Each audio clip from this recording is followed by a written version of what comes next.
Now we are going to dive into our second week exploring the soul trait of truth.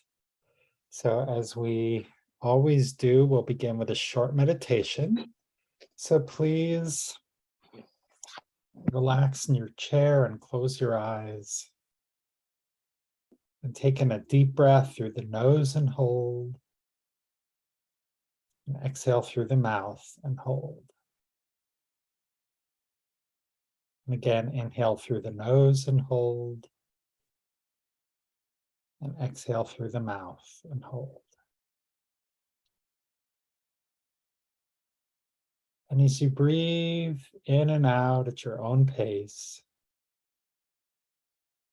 if thoughts should come into your head, just observe them and let them pass. Like watching a car pass by on the road.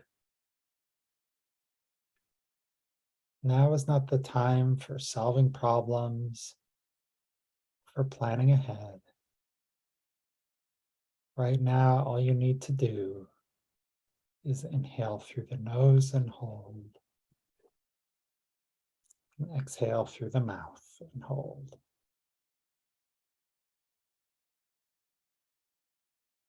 And on your next inhale, say to yourself, Shema. And on the exhale, listen. Shema, listen. In Shema, we're listening deeply, without judgment, without offering advice. In Shema, we are listening with an open heart. Shema, listen.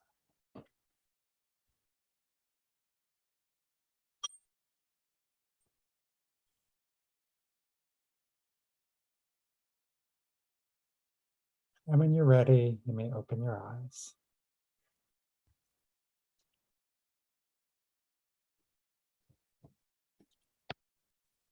Well, welcome to Joanne and to Janet and to Paul.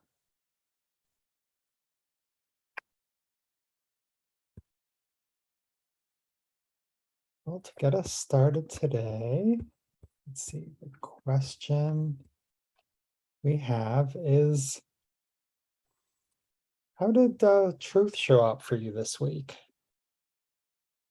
And related, did you have any insights on Yom Kippur about yourself or your life? So much of truth is recognizing the is of the moment. So would anyone like to share? And hello, Carrie. Yes, Joanne. Sorry. Unmute, there you go. So I did. I think truth showed up for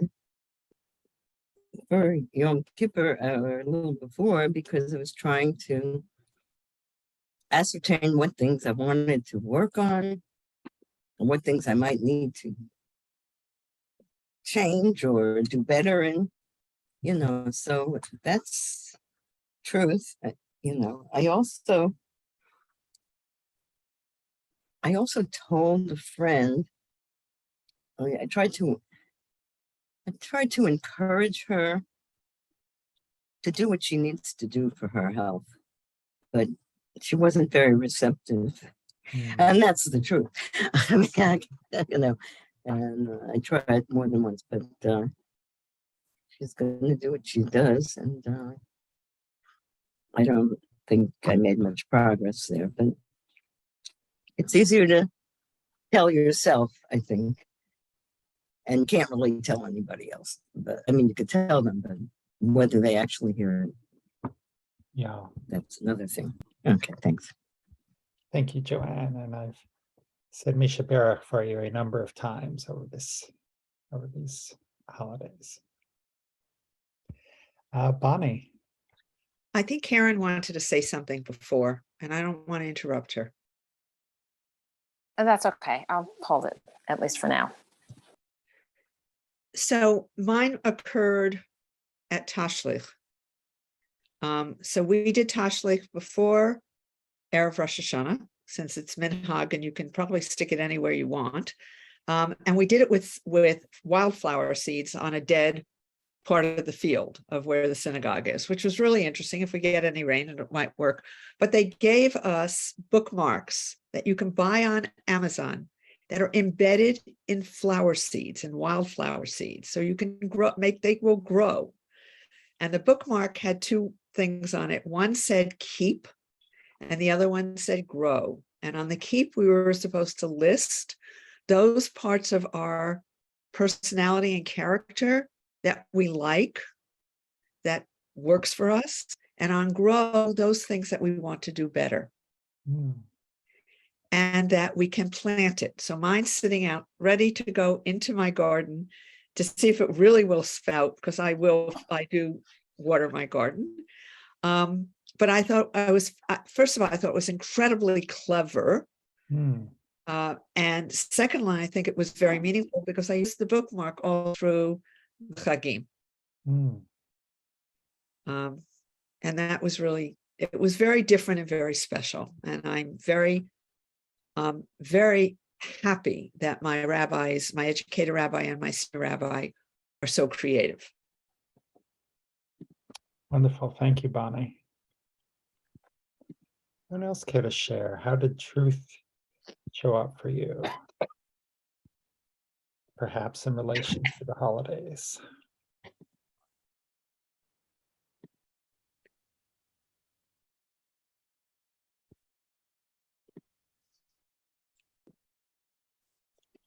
Okay, well, we can move on and start to dig into our teachings.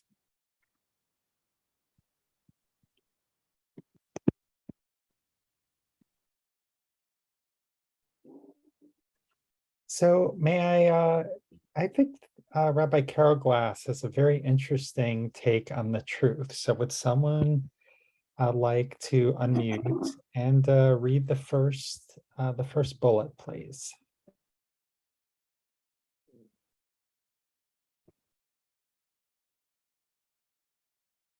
Truth is the sole trait of inclusive, respectful regard, both for what is apparent and what remains undetected, for both what is obvious as well as that which may elude us or be hidden from us. Rabbi Carol Glass, the Masar Torah Commentary, page 101. Okay, great. Thank you, Paul. I'm going to stop the share and I will paste this into our chat. So this will kind of wake our brains up a little bit, I think.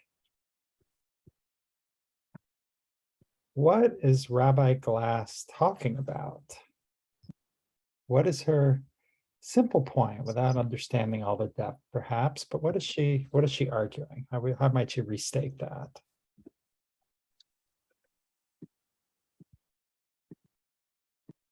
Yeah, Paul. So I think, so first of all, one place that truth showed up for me was, I think this is what would be appropriate, is that I found out that on Friday, the truth according to my company is that I did not any longer have a position there. So I've had to face that truth. So it's been a lot of coming to terms with lots of different changes and shifts and whatnot.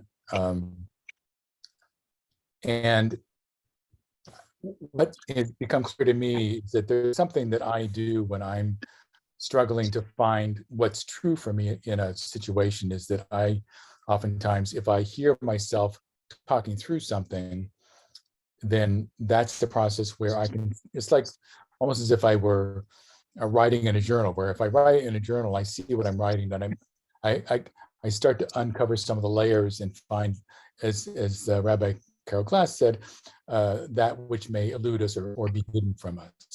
So, sort of having this awareness that is sometimes the case for me, that's what resonates with me is that sometimes I need to talk through things, and the first things I say seem to be true, but as I talk through them, I realize that's not really, as I pull away layers, there's a deeper truth that I'm searching for. Thank you.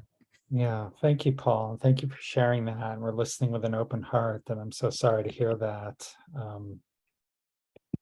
So sorry to hear that. And I think your point that you're making is a really good one, that by either journaling or writing things out, that sometimes sort of a deeper level, there's a surface level, but there can be a deeper level that we detect as well. There's something very powerful about saying things out loud. And a big part of the Yom Kippur ritual is these confessions that are out loud that we say, again and again and a number of times. And one thing that I participated, I know, I told you I was participating in David Jaffe's workshop, and part of that is writing is a practice that started with Reb Nachman of Breslov, where you would write your own personal confession. And so that was what we did. We went through this thing, and I sort of came up with a few, examined some different parts of my life. I'm not going to share what I was writing about, but I did. I made a little 3x5 index card, and I brought it to services. And after we'd read these, I'd kind of very quietly read it out loud. And we would write, both our personal confession, and then we would write kind of an aspirational, like, how would I change that to be kind of where I would like to grow and what I would like to do. So I was reminded of that, Paul, kind of with what you were talking about. There's something very powerful about saying things out loud. And I hope that you can feel the kind of support of this community as you're, going through this change.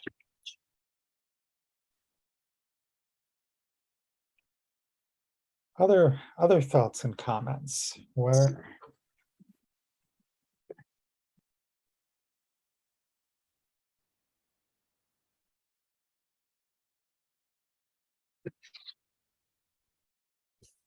I will cut the second one. I won't. Maybe someone can read this from the chat.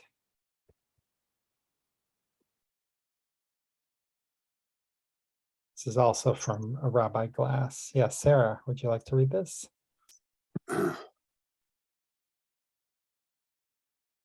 Okay. Moses applies truth, whole picture awareness when he reports to Jethro.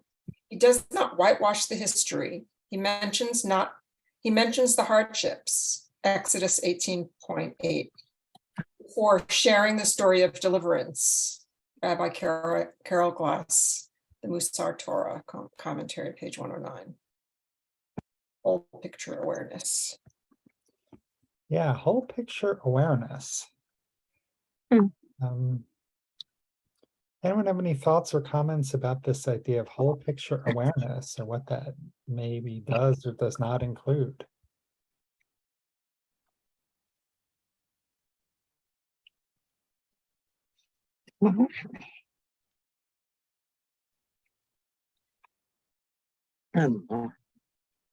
Joanne? Yeah, maybe that includes like more than one viewpoint. I guess that's what I'm going to say. Yeah, I think if we have just one viewpoint, we can't sort of really be taking in the entire picture. It also, part of the reason why I picked this reading for today was I know for me, Yom Kippur is always a very renewing time. And I try to kind of get a little bit of a whole picture, of my life.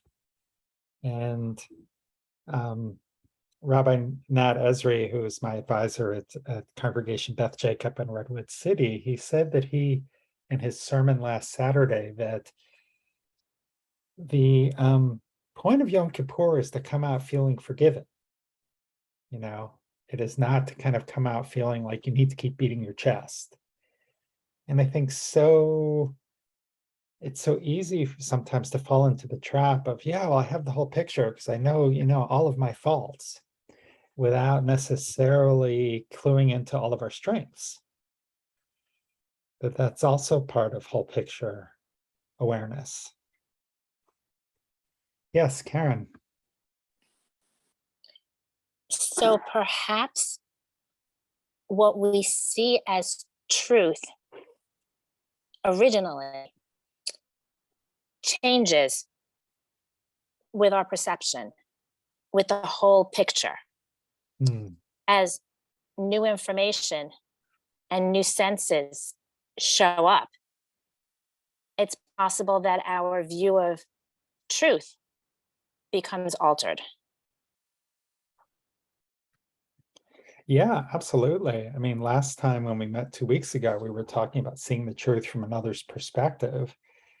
So bringing in another perspective, as Joanne mentioned here, that kind of alters our perception of the truth.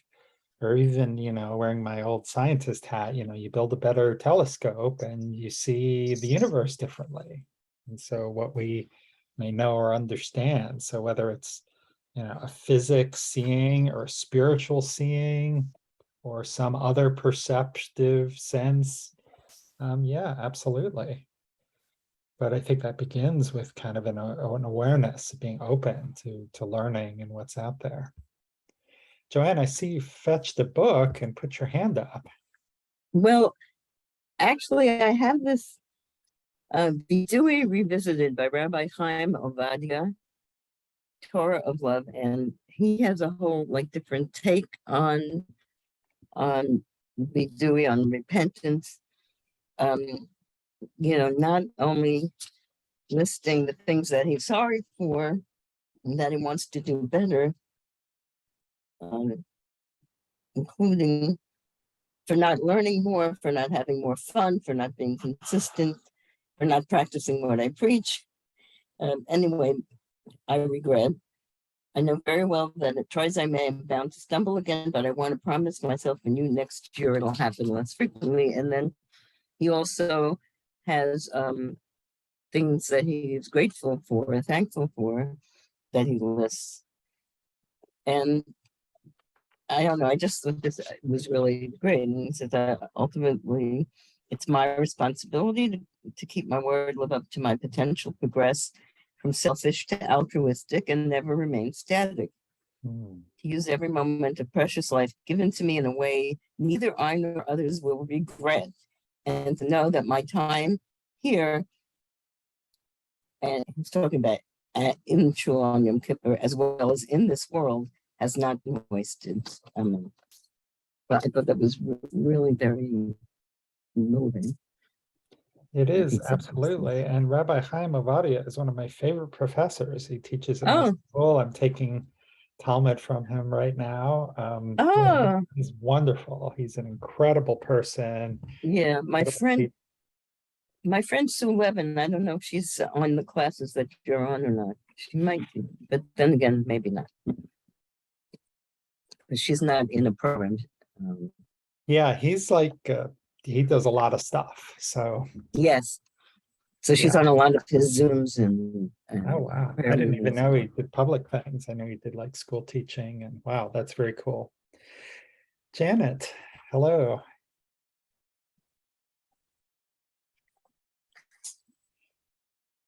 unmute. I have a call coming in I've got to take. Oh, okay.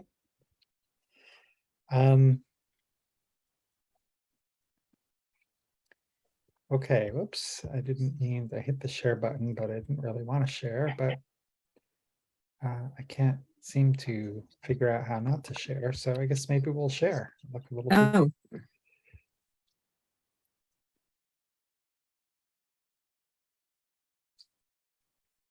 So, so going a level deeper, may I have a volunteer? I'm going to put us on full screen here. A volunteer to read this this first bullet from Maimonides. Yeah, Bonnie. It is forbidden to accustom oneself to smooth speech and flatteries. I'm not sure what smooth speech means. One must not say one thing and mean another. Inward and outward self should correspond. Only what we have in mind should we utter with the mouth. We must deceive no one, not even an adulterer, idolater. Even a single word of flattery or deception is forbidden. A person should always cherish truthful speech, an upright spirit, and a pure heart freed of all pretense and cunning. Great, thank you. I will once again copy this. Yeah, a lot of just noticing that this week the passages I picked are a little bit longer than usually do. So there was a couple of just reminding us that last time we had talked about being distant from falsehood and the difference between, while it can be hard to know the truth, you know, we should try to remain, you know, because the truth has many different perspectives, we should try to distance ourselves from falsehood. And so I think, Bonnie, I think smooth speech is like someone who's a smooth talker, who's very like, you know, con man-esque perhaps, or just always sounds too good to be true. So what is the problem with being around flatterers or people who are smooth talkers? I like praise. What's the issue? Yeah, Marianne. Well, they're not authentic, and you can't have a real relationship with the person who's not authentic. Love that. Yeah. Yeah. What else? Janet, you had a comment earlier. You can comment on this or what you were going to say before, now that you're back. I will comment on what I was going to say before. I'm dealing with a truth situation. My brother, whom I helped to support, and he was living with us until recently. Now he's on his own. But he has disabilities, and then physical disabilities.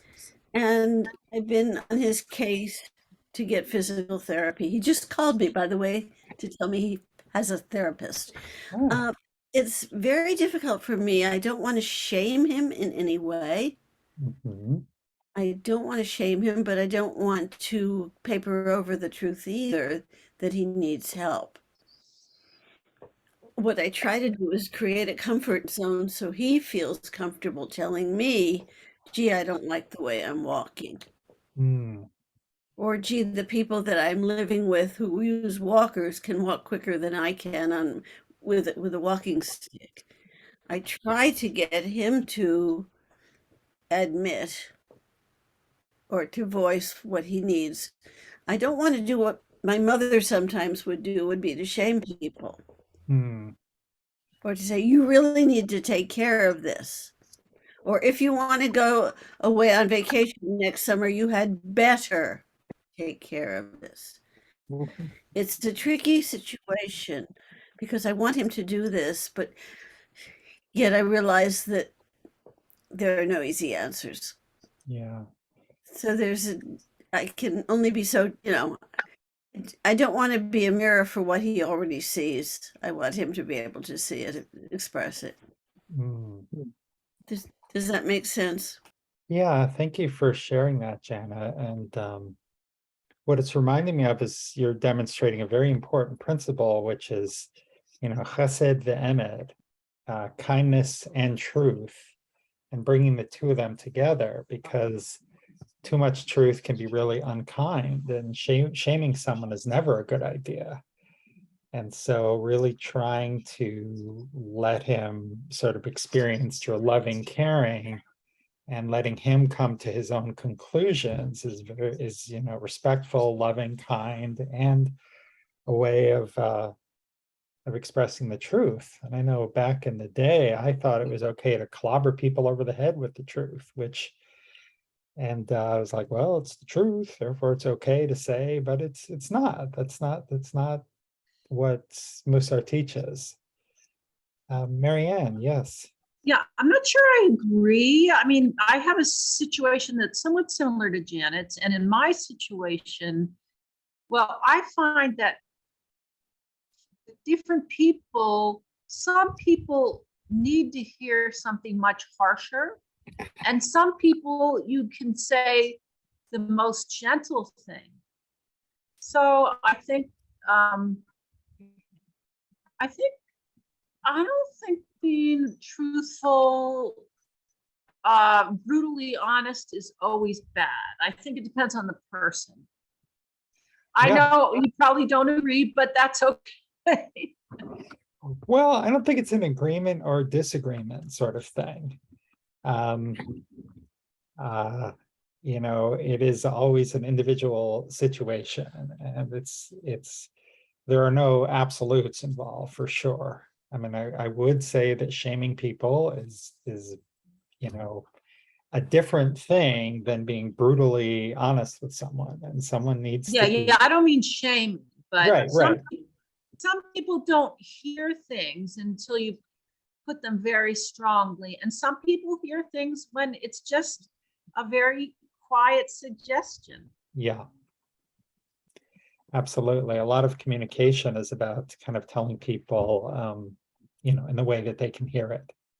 Because if they can't hear it, then it's not really communication. It's just noise. It's just talking. Joanne, is your hand up from before, or did you have something else you wanted to share? I think I just wanted to comment about the smooth speech, and because that's where we left off. Yeah. But I think you know, people try to flatter you. I'm suspicious, you Mm, know, that they don't have my best interest at heart, I guess is what I want to say. yeah. Yeah. If So you come across as doubt having their agenda, truthfulness. That's all. great. There was a sentence in here I wanted to go back. One must not say one thing and mean another. Inward and outward self should correspond. So that one kind of comes back to us. I feel it feels a little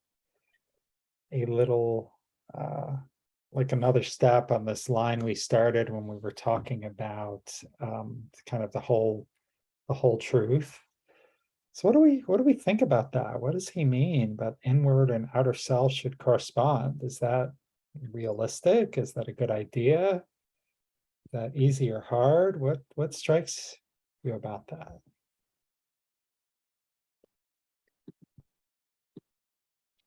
Bonnie.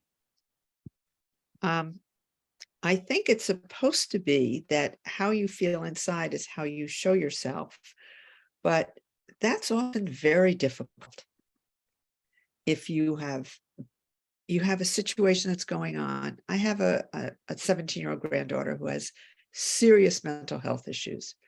And I'm torn apart because I'm thousands of miles away, but even if I'm close, her mom doesn't know what to do, and the therapists don't know what to do, and the police are involved.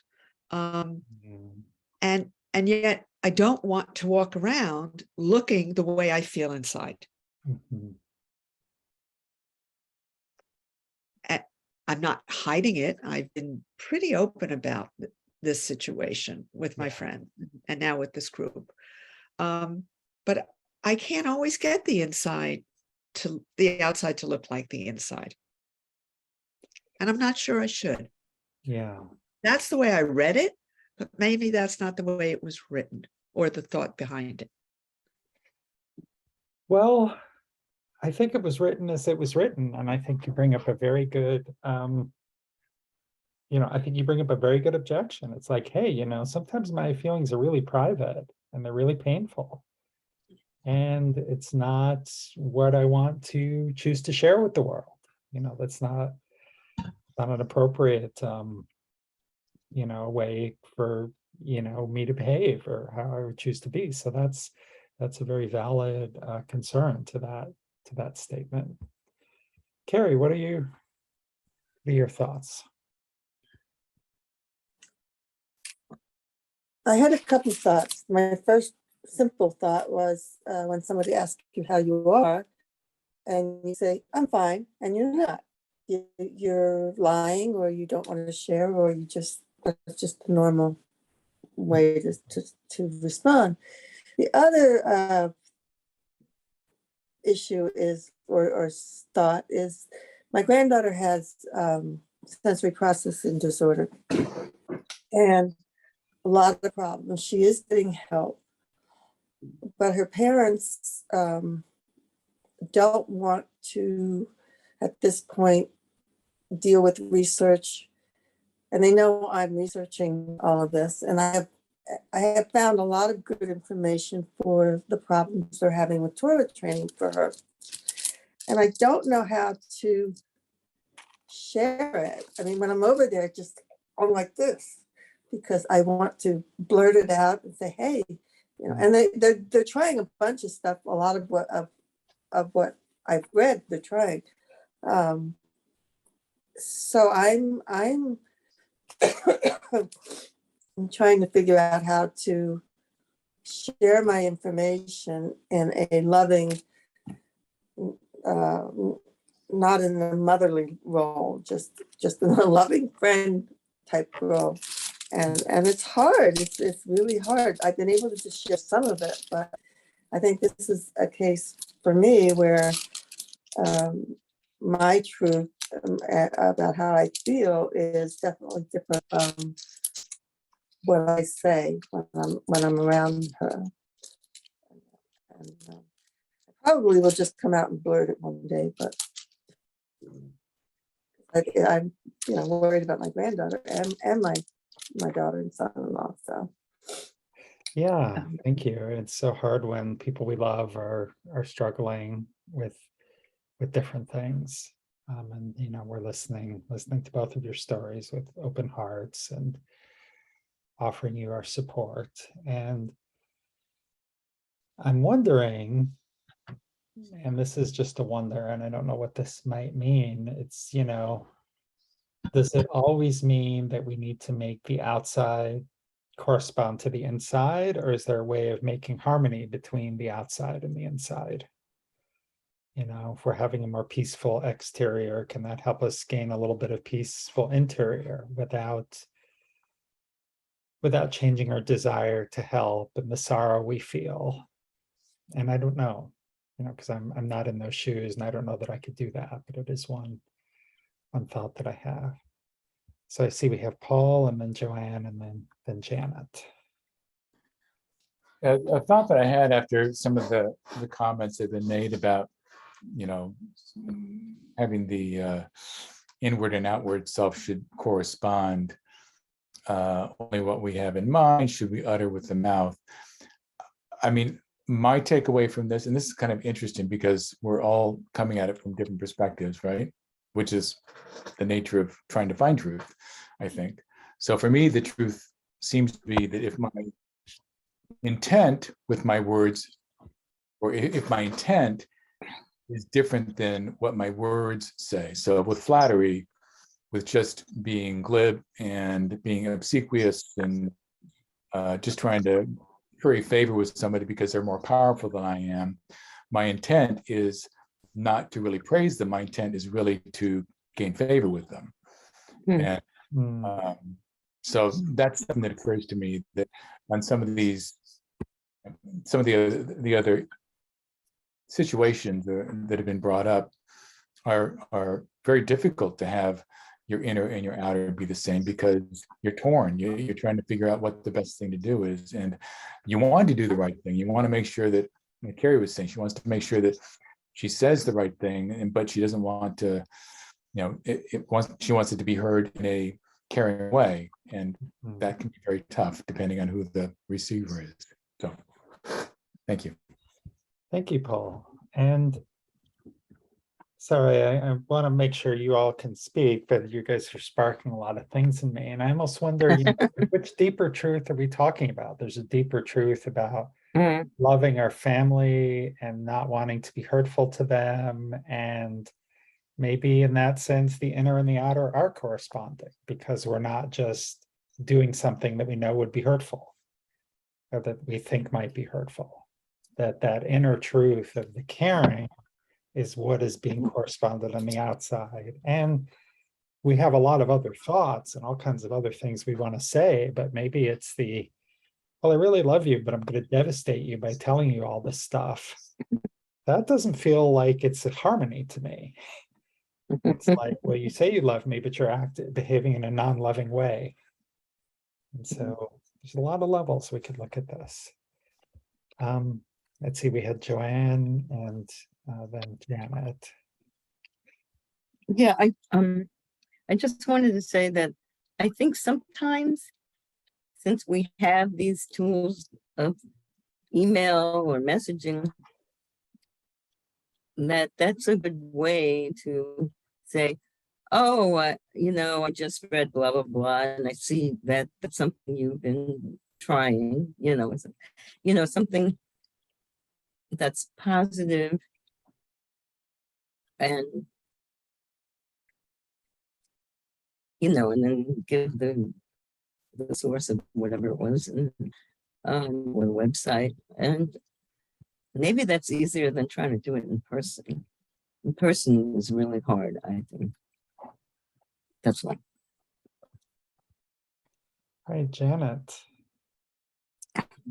I can't help but thinking about what Joanne said about doing something in person and how Donald Trump could never fire somebody in person. He had to do it through tweets.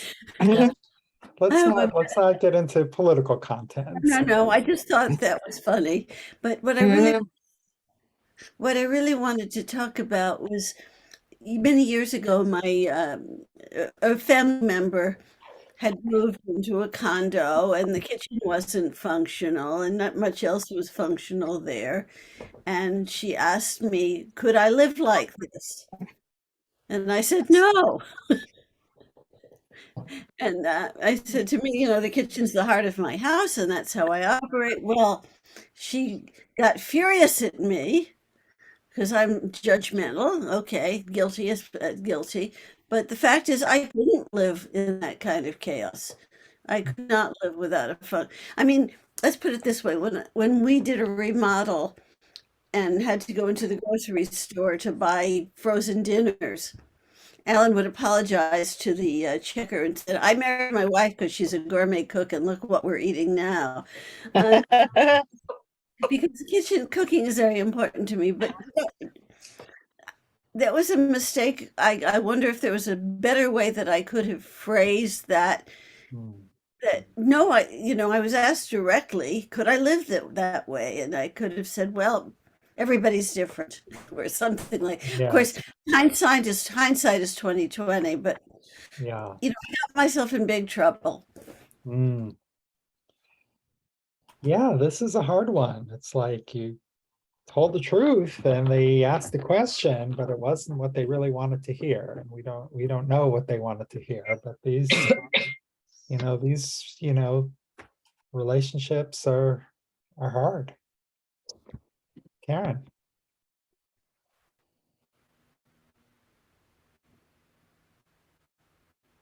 Karen, you're still on mute.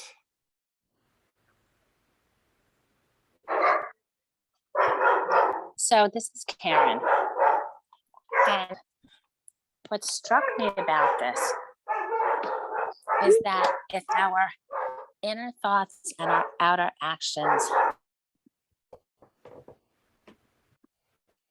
should do more listening and less talking, because it is difficult for what we think to always match the way we act or react. And when I think about that, I talk less and I listen more. And I'm wondering if anybody else saw it that way.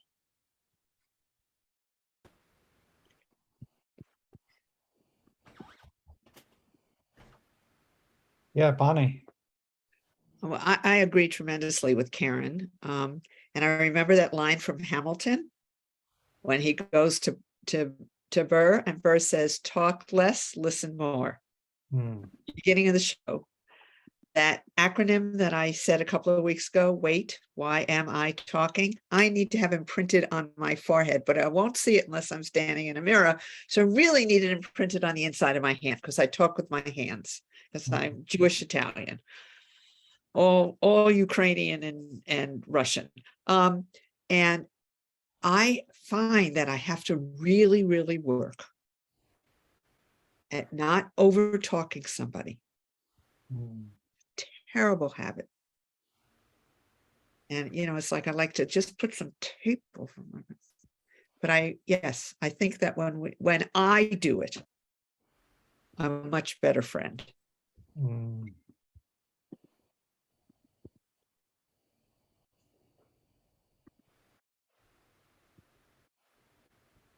Okay. Well, I think we still have time to go to our breakout rooms. So I'm going to put the question into the chat. And we've been covering some of this, but it's an opportunity to go a little bit deeper. What is the full truth of where you are right now? And how much do your inner self and outer self correspond? And it's just a chance to share a little bit more deeply.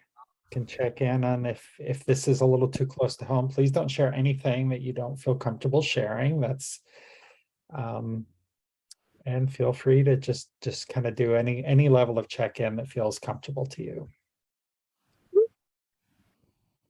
So these rooms are now open.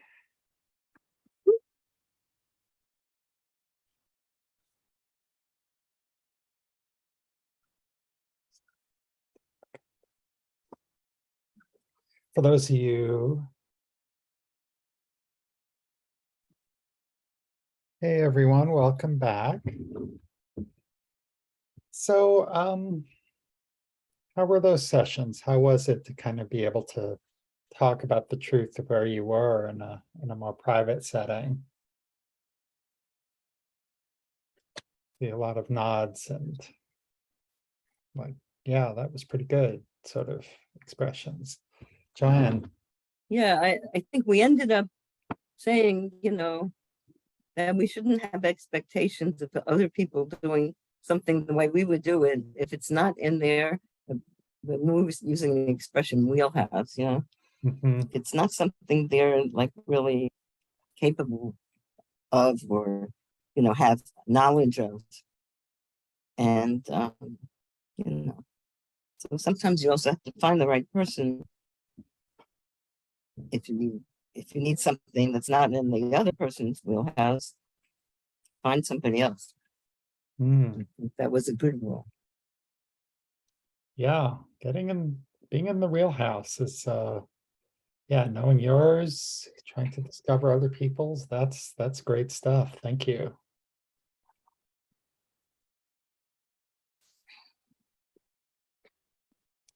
I'm going to share kind of a realization that I had on it was on Yom Kippur. It was at night. It was about midnight. I can never fall asleep, and even though I'm not hungry, I'm worried about being hungry the next day. So, but I had all these like thoughts about my life, and I had two different ideas for writing my thesis in a year, which will be due, in a year and a half or something.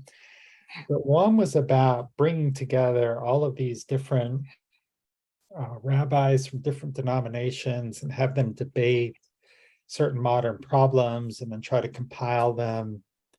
And I have a lot of energy around that. And I think it'd be really interesting. And the other one was something which I may or may not have mentioned, but for a long time, I felt there's this primal debate within Judaism between people who say what's most important is to follow the rules and what's most important is to do acts of kindness. And I've seen evidence of this in the text that goes back thousands of years. And so I really, even wrote, actually in Rabbi Avadia's class, I wrote a paper about that last year from a particular section of the Talmud. And so I was, it suddenly struck me like, what's the truth for me? Which one did I really want to do? And I realized that one of them had a lot of ego involved about getting other people involved and creating this big thing and creating a foundation. And one of them was really kind of the truth of my heart and what I wanted to really understand. And so I realized that, yeah, this, team kindness versus team rules is really the issue which was speaking to me. And not only that is when I finished my graduate work, I moved from kind of working on yeast as a model organism to mice. And it was a big mistake moving on to mice. And I realized that a lot of us similar things, there was a lot of ego. I needed to work on the mammal, that was more important. And I was really, really good at yeast. And probably if I had it to do over again, I would not have gone to work in mice. I didn't think through all of the possibilities. And I'm like, I find it really stressful trying to manage other people and trying to corral all these people and talk to them and track them down. I don't want to do that. That's no fun. So really was like an insight into the truth of my own heart about what was important to me and what I wanted to do. And so I wanted to share that with all of you as my big insight from the holidays.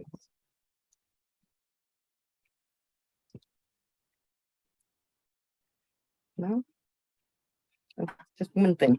Yes. I'm planning to bake challah. That's my interaction with yeast. Nice. It's I like both your Shabbat shalom. ideas. good use for them.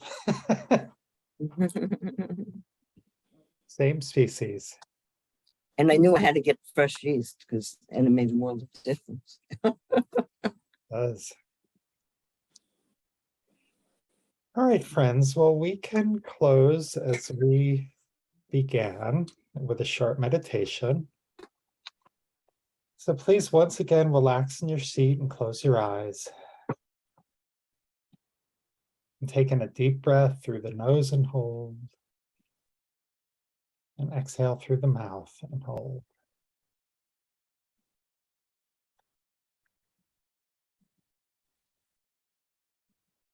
Shalom means peace.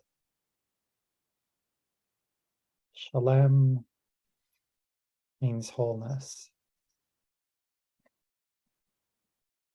It's the same 3 letters. It's just different voweling. Peace and wholeness.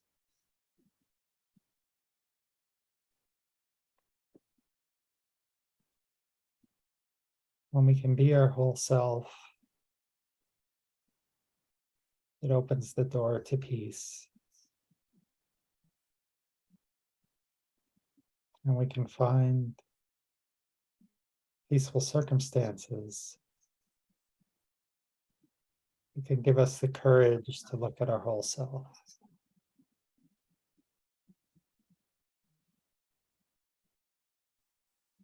May 5783 be a year of wholeness and peace.